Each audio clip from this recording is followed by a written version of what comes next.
Mark, one nuance I do want to hit on there. Let's say you do get a Section 8 tenant. Can you just walk through that annual inspection? Because I think that's one that's overlooked, and just making sure the property would actually meet some of those Yes. high-level requirements. Because there's a lot of them where, oh, it's actually not considered a bedroom. Yeah, that's a big one.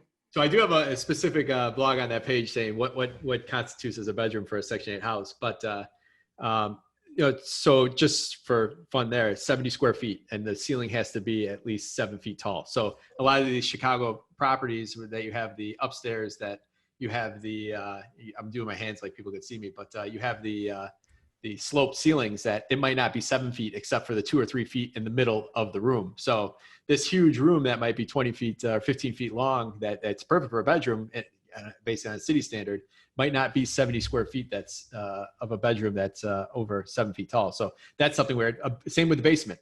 It has to be certain, you could put 2 bedrooms in the basement and it might not count because the ceiling's not high enough. But on the annual inspection, it's something that people in their pro forma have to account for, that there's additional costs. You have to meet the inspector out there, that they're going to go through, and very rarely do you pass the first time. And you have to go back and repair things. One of the things about the Section 8 program, if you have, if the voucher holder has tenants under 6 years old, they're that much more strict about painting. So when we have an inspection that the tenant has kids that are under 6, and we're doing a lot of painting on that fail list.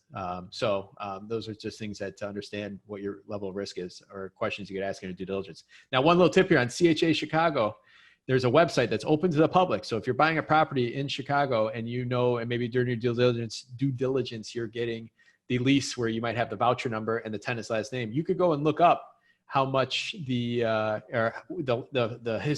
inspection history of that tenant, to be able to actually see if they have inspections have been light, inspections have been tough. Maybe you could see they have pictures on there. So it's a pretty cool little thing that I always tell people that are looking from out of state to look that up.